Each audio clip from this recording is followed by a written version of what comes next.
Savez-vous que le recyclage des emballages en plastique progresse?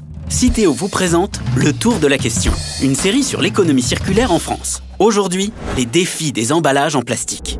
Résistants, légers et assurant une bonne protection des produits, les plastiques sont des matériaux d'emballage efficaces. Mais ils peuvent être source de pollution, surtout s'ils sont jetés dans la nature. Il est donc urgent de réduire leur impact sur la planète.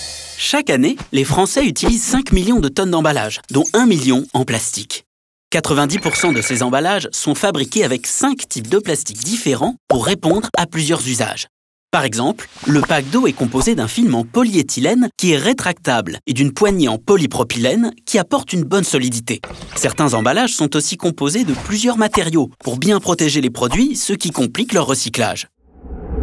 À l'heure actuelle, 50% des emballages en plastique sont recyclables, comme les bouteilles et les flacons.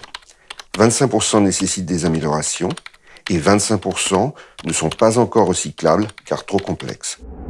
Parce qu'il y a encore des progrès à faire en matière d'éco-conception, de gestes de tri et de recyclage, seuls 29% des emballages en plastique sont recyclés aujourd'hui.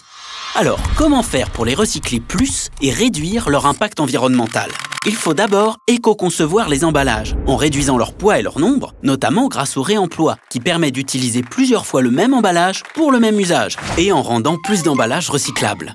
Citeo soutient des projets de recherche et développement pour trouver ces solutions. Il faut aussi permettre à tous les Français de trier tous leurs emballages. Aujourd'hui, on élargit progressivement les consignes pour rendre le tri plus simple et donc trier plus.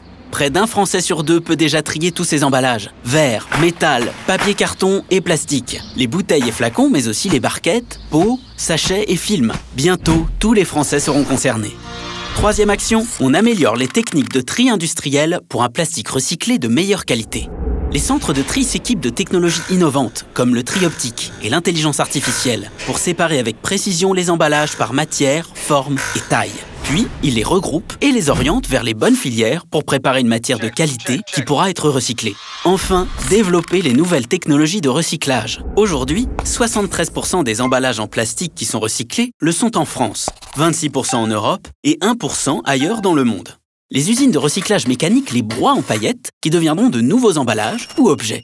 Mais cela ne permet pas toujours de recycler certains types d'emballages avec un haut niveau de qualité. Par exemple, pour refaire des emballages alimentaires. C'est pourquoi Citeo et ses partenaires expérimentent notamment de nouvelles technologies de recyclage. Leur principe, revenir aux composants chimiques de base des plastiques, les monomères, et obtenir une matière la plus pure possible.